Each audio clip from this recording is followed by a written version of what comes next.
Hello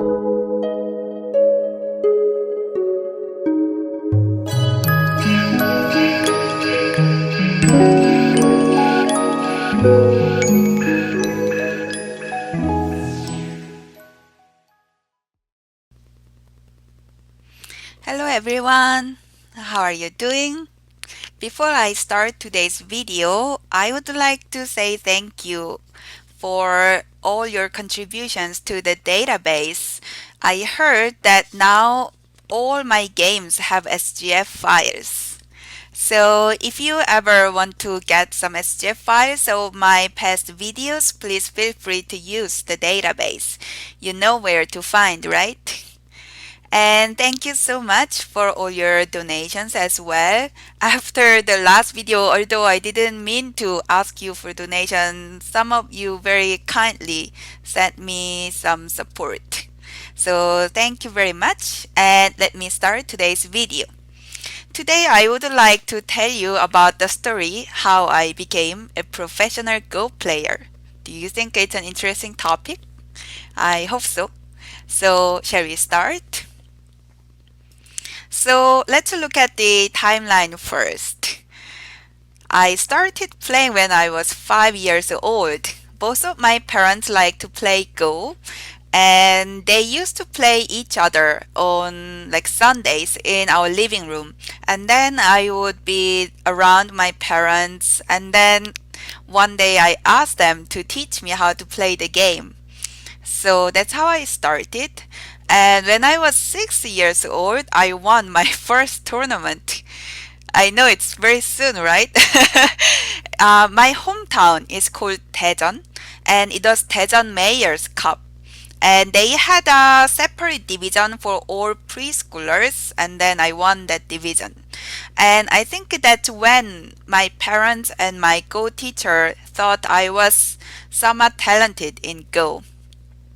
And when I was 9 years old, I moved to a Go master's place, and I lived with my Go master and his family and some other peers who were staying and studying Go there just like me from like some other cities. So the reason why I moved to the Go master's place was that at the time, if you wanted to become professional player, you had to study with like really professional training with professional teacher, and then it was very difficult to do that outside Seoul or like very close to Seoul. So where I studied was not technically inside Seoul, but like very close. It was one of the satellite cities. And because it was so well connected by subway and buses, it's pretty much considered Seoul as well. So it was I was 9 when I moved to my teachers. And then when I was 12 years old, I joined a 연구생 program with Korea Baduk Association. We call it KBA. So 연구생 is more known as insei because the system came from Japan, and insei is Japanese term. And in English, I think the close way to say it would be prodigy. Prodigy, yes. And 연구생 is like KBA's official program to train like all the amateur Go players, young talented players to train together and then like guide them to become pro. So we had 연구생 programs like in weekends. And when I was 15, I almost became a pro. That was 2003. And the reason why I almost became pro was because I was at the final game, just one game away from becoming a pro. And then I was winning in that game, but then I lost by a half point. So that was a very hard loss, you can imagine. And not exactly, but almost 1 year after, at the same pro qualification tournament, I became a pro. That was 2004, and I was 16. So, do you want to see this? This is This formula is from my book over here outside the board. There are some stories of how I studied and like how much I studied in this book. So you can see that I studied when I was 5 years old. I studied about 1 hour a day and 5 days a week. So that came to like 225 hours. And then you can see like when I was 7 and 8, I would study about 2 hours a day. You can see that after I won that preschoolers division, I doubled my study time, and it was still about 5 days a week. But over here, I would say more like 4 to 5 days, and this is like 5 days a week, more or less. And then since I moved to my teacher's place when I was 9, I started studying like almost all day after school. So it was more like from 2 p.m. to 10 p.m. with dinner break. So that came to 7 hours a day.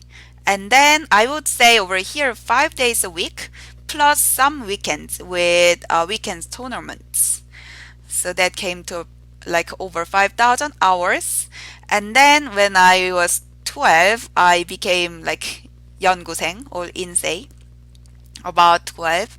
And then this was more like 5 days a week and weekends, almost all weekends, except for some like holidays and some weekends that we didn't study. And then it was on average 8 hours a day, but I would say like all day mostly. Like if I didn't go to school, I would come to the Go School for training, and then I would do like 9 a.m. to 9 p.m. And then if you ask me what I did during that time, it was more like a mix of everything. We would study like top pro players games, and then we would solve life and death problems. We would play games with like each other, the peer league, and then our teacher would review our games. And sometimes we would also get teaching games from like professional players, and we would also review our games just ourselves. And sometimes we would just study together about like recent openings and all.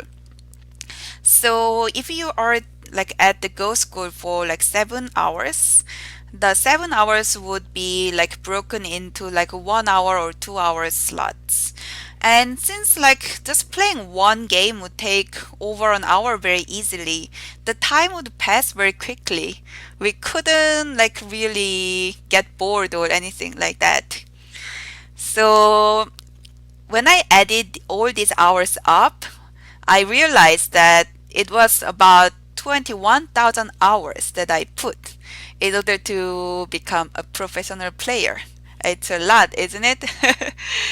So let me show you a little bit about the pro qualification of the Korea Baduk Association. So now it's different, but I think about 1990s to 2010s, KBA had this system over here, and then all together they selected 9 professional players each year. So I say here all players because it's open to any players, but practically it was kind of male players, all of them. There was no female player yet that passed, that became pro through one of these all players thing. So they have general pro qualification twice a year, and each time they selected 2 players.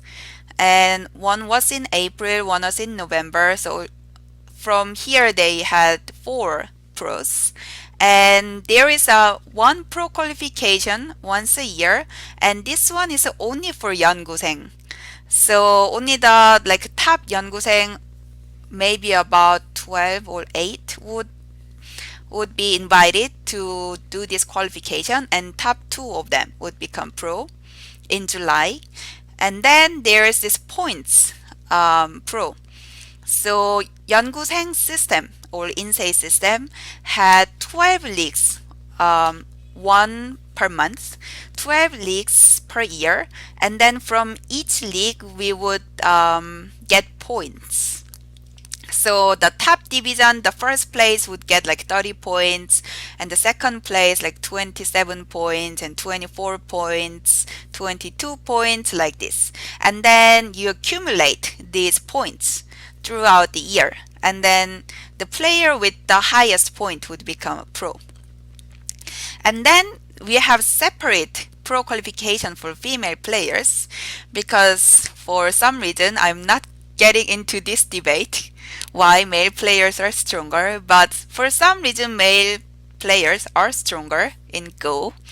And separate one for female players, there is a women's pro qualification once a year. This is open to any female player, and once a year, and the top player would become pro, and it's in November.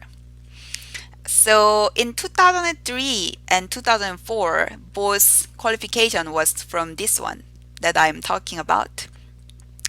And then women's, we have a separate 연구생 league for female players that started in like early 2000. And then from the same points as here, one top player would become a pro in March. So before they had separate women's 연구생 points in 2000, they had two players from this general pro qualification of all female players. And then now KBA doesn't have this women's 연구생 anymore. It's all combined again. So these days they have just this one women's pro qualification, and then they are selecting two players at a time. So overall female players is still two players. So this is the KBA pro qualifications, altogether 9 players. These days, I think they are selecting about 15 players. So still 2 from female players, but a lot more from this category. So let me show you a few pictures of me. So over here, this is me, and this is my little sister, Hayoung. And she doesn't play anymore. She remembers that she played before, but yeah, now she forgot how to play. She didn't find Go very much fun. I think that's because she was like really active, and then she couldn't sit still. And then this is me studying at home, and also studying at home. And then this is at a tournament. Yeah. And then over here, I'm a little older. I think maybe about 15 already. I'm still studying at the Go School. So yeah, that's some pictures.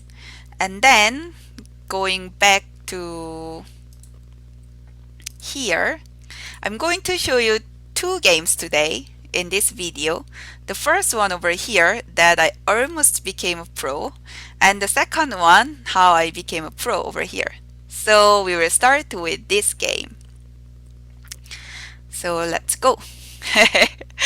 So it was not too difficult to find this game. It's not officially recorded in KBA's game database, because they only keep the professional players games plus like some very special like amateur tournaments. But this is just pro qualification, so they didn't have the data. But then I found this game from 2003 December, Baduk magazine. And here we go. So I was black. And in my book, Outside the Board, there is like very short reference of this game, that it was like my, how do you say, worst lost, because it was like such an important game of my life. And then I was winning, and my opponent was not very strong at the time. I think she got better later on. But at the time, I was so confident that I could win. But then when I thought I was ahead, I got really nervous and then started playing so slow. And that's how I lost by half point. Anyway, let's see the game. I am black. So I started with these 4 3 points and then approached it here and then came over here. So with this one at the time, this was another like very popular opening, but then I somehow wanted to play simple. I was a little nervous, and then with this kind of opening, I thought it was like more predictable, and then I would like play very calm. But over here, white didn't answer, but approached over here. And then because white Henukid the corner, I just went into the corner right away. And then thought if white answers, I'm going to attach. But instead, white Henukid as well. And then I just took the corner. Of course, I was tempted to start from here. But then I don't know. I think I just wanted to play a little safe over here. So I came over here and then white took this side instead of this one. I guess white didn't want me to take this side because usually after this 4 3 points corner enclosure, this side expansion is quite good. So white came over here and then I finally started attacking these 2 stones. And then white approached here because if white comes here first, then I would have a good shape with this one. So I took my eye shape first and then I had to jump, I think. But then when you're nervous, do you notice that you go kind of like over territory oriented? So I think I didn't want white to take like somehow accidentally if I get gote over here and then white comes here. I guess I thought the corner might become too big. Anyway, now I don't agree with this move. I think it's too early, but I played here at the time. And then we did that. I guess my thought was that I would get sent anyway after all this sequence. And then I jumped and then jumped again. Now that white is so strong over here, I should really take care of these 2 stones. And then white did a shoulder hit over here.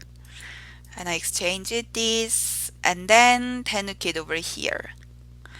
So I think jump once more could another option, or starting this corner could be also good. But it seems like I was concerned about white getting bigger around this area since these black 3 stones are a little weak. So I came over here and then I'm not sure who is ahead so far. It should be about the same, since like I don't see any big mistake. So white came over here and then I started from the corner and did that, and white answered the side and then came over here. So now you can see that the opening is almost settled and we are getting into the middle game. And this push, I think this was bad idea. Probably better to just jump, because black shape of doing this seems quite good, right? And then white answered over here. Then I attach it. I was trying to develop this corner, so we did that. And then I think this hane and connecting, this was quite big but somewhat slow because it was not necessarily sent there right away. So black Tenukid over here and then attach it and then attach. This is very frequently used exchanges to strengthen this side, right? And then when black pushed over here, you can see that this entire corner is developing as black's territory. And then when white came over here, black exchanged this one. This cutting here first is a kind of probing move. See how white answers. And then when black blocked here, I think this was the point that I realized that I was ahead. You can see that there is nothing white can do over here. Black is too strong. And then this black's territory over here is really big. It's much bigger than white's territory over here. And other than this one, white only has some in the upper side and a little over here. But black also has two corners, here and here. So with this big territory, black was certainly comfortable. So that's why when white pushed here, instead of answering this one, I just secured this whole territory. Without this one, white could think about some kind of cut or reduction move. But now that black has a stone over here, this was like really black's territory, and it's really big as well. So from this point of the game, I was like very nervous. So when white hunted, I thought I could easily leave with this group. You know, white has this I shape over here and a little over here. But when white jumped over here, I was a little scared. Like, what if this one dies? So I think that's what happened to me. Like, I started worrying about like everything. Like, what if something goes wrong? Like, what if I make like strange mistakes all of a sudden? And then, yeah, that was just really bad. So I exchanged this one. I don't know why. There wasn't a good reason to do that. And then I pushed over here and then exchanged this one.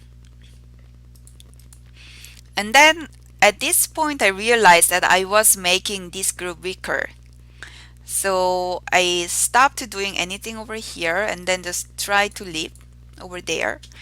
But when white came over here, I couldn't really connect this one. Because if I connect, white would do this in Sente, and then white might try to kill this whole group.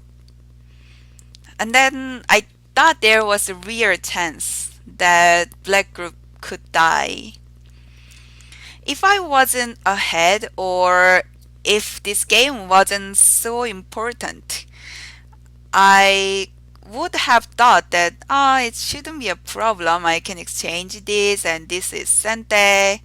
So yeah, of course I can leave, right? But you know, at that point I got really scared.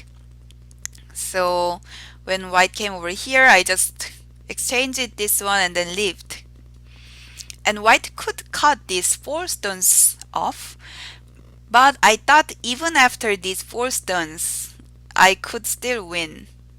That's what I thought. And then also there is this cut over here. And then when white takes this one, I can take here, right? And of course, white can't do that because of this. So that's what I thought. And then white came over here. Now white is attacking these 4 stones. And then I came over here. And then you can see that like when I am doing all this stuff, I'm losing a few points here and there. Because white got to block here in Sente. And also I exchanged this one so that white cannot connect. And then I was connecting this group to this group. Although there is still Ko over here and a little bit of Aji. But at this point, black was still ahead. And then like white was doing this. And this was, yeah, white's endgame. and then it was going to be like that. And then I took this one, and suddenly I connected over here. This was like a very strange, slow move. Of course, I should do like that, but I was so scared. And then this was so big, right? And I exchanged that. And this is an end game over here. And did that. And white exchanged all this.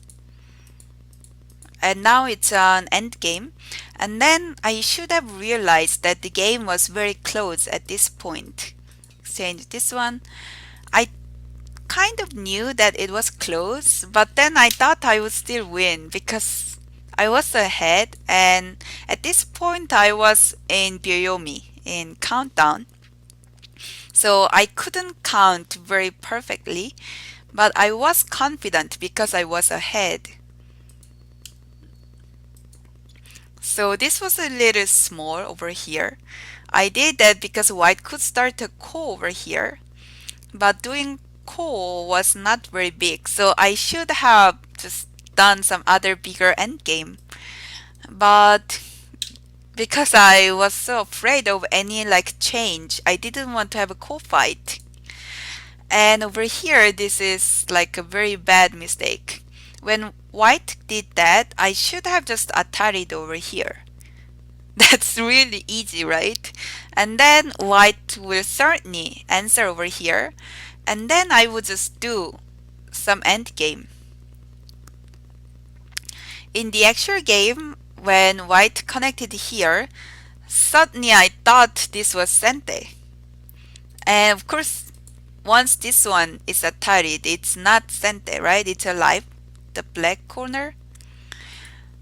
But I just wanted to make really sure that this corner was alive, and then I came here, and then white just did this end game over here. You can see that this is like easily 4 points. If I just ataried here and then did some kind of end game over here like that, yeah, it would have been much better. But anyway, I did that, and then I did the end game over here, and then I did some end game like that. And then after that, it was just all very close end game. And then I don't think I had a chance already at this point because I did everything. It's like pretty much decided everywhere. And then I lost by a half point. So it was very hard. You see there is only one pro qualification per year.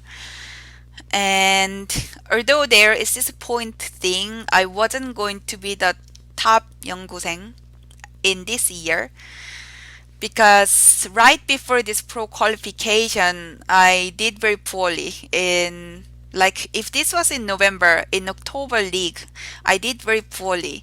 So I wasn't, it seemed very unlikely that I could catch up at that point. So I lost this point, lost this game, and then I couldn't become pro in points. So I was very afraid, mostly that I might not make it. I was only 15, but I could miss the next year, 16, and another 17, and another 18. Once you're at 18, you can't stay in 연구생 program. You have to be out. And 19, 20, and then like the older you get, the more pressure you will receive. And of course, there are younger and like promising players getting stronger from the bottom, right? So Yeah, it was very hard losing by half point. And yeah, that was very hard. So that was the game that I played, but I guess I learned the lesson, very hard lesson, that I shouldn't get nervous until I actually win. I started telling myself that until the game is really, really over, nothing is over. You probably have an experience of losing a game that you thought you won. We call it one game. But we shouldn't actually consider the games we are had a one game because anything can happen, right? So this was the game that I lost, and now I'm going to show you the game that I won. So let's see. I was black again. So this is 1 year after, and I was in a totally different place at this point because after I lost the game that I just showed you, for some reason I got stronger. I guess the loss made me stronger. So the the year in 2003 March, I couldn't become pro, but from the like starting from March, I was winning almost all leagues until the point that I had this pro qualification. So between March and November, we had seven 연구생 league. And then I think out of seven, five times I was the first place and two times I was the second place. So because I was like almost always the top at 연구생, my points was so high that the second highest 연구생 was still like almost 35 points below me. And like each rank has about 2 to 3 points difference. So 30 points difference was really big. That's why everyone thought I wouldn't make in this pro qualification because I am not as desperate. I could continue in 연구생 league and then become a pro from the points. But in my mind, I wanted to become pro like as early as possible. If it makes like even 1 day difference, I wanted to win, right? So this was November and I had no intention to wait until March. So I was still doing my best. And I came to the same point, the one game away from becoming a pro. The winner of this game would become a professional player. And in this match, my opponent was at the time my good rival. She is about my age, and then she's like a very good friend outside the board, but we were well matched. So it was very interesting. Um, by the way, her name is Jo Yanu, and then she became a pro right next year, just like me. She lost this game and then became pro the following year. Anyway, so I was black again. In this pro qualification, I think we did nigiri. Yeah, I'm not quite sure because it was a league. It could have been like a black white, but I think we did nigiri for this game. So anyway, I again started with 4 3 points, but then I was on star point over here. And then because white's first 3 point was facing this side, I started with this approach. And then I approached it over here again, and white approached it. This was very complicated opening. And white came over here, and we did the Joseki sequence. And white extended to the side. So this was all good. And when white came over here, black didn't need to move this one stone right away, but I was afraid that if white comes over here or this one, this area of white would become like really good. So I wanted to avoid that and move this one stone right away. And then when white attached it here, usually black would extend, but somehow I wanted to get sente so that I can also attack this one stone. If white gets stronger around here, for example like this, then my group over here would have no friend. I mean, enemy friend. Of course, you want your opponents to hang out with you on the board, right? So I exchanged this one and then pincert from the other side, and then I pushed over here. Pushing over here was not very nice because now I'm giving white all this big territory, but I thought it was okay because if white answers one more time, then I could peep over here and jump. And this one space jump is so good that I thought it was worth pushing over here 2 times. So that's why white jumped here and then I haned. This kind of head hane is always very pleasant. That's why, although when white cut here, I was very likely to lose this one stone, I still wanted to hane. That's what happened in the actual game. Exchanged this one and then saved the bigger group. White could capture these 2 stones, but because these white 3 stones were getting weaker, I thought it was not a big problem. I exchanged this one. I thought white would extend like that, but in the actual game white connected. I think that's because white didn't want me to get this sente. But although this was not sente, there was some aji over here later on. I didn't do that right away. I pushed over here. And then white couldn't keep answering my push because these 3 stones were getting weaker. So I jumped over here and then I answered this one. I thought about cutting over here right away, but because black's this group is also weak, I wasn't sure about doing all this complicated thing. Then white played here to strengthen the connection. I had this Atari and then tiger mouse. Exchanged this one before the tiger mouse. And then white tried to make some eye shape over here. I think white's this strategy was a mistake though. It was better for white to connect, and then if black tries to attack this group like this, white still has a room for making eye shape underneath. So it was not urgent to leave inside over here right away. I think white may have thought to make some eye shape around here, but when black haned, white cut, the result was that black could cut off these 2 stones.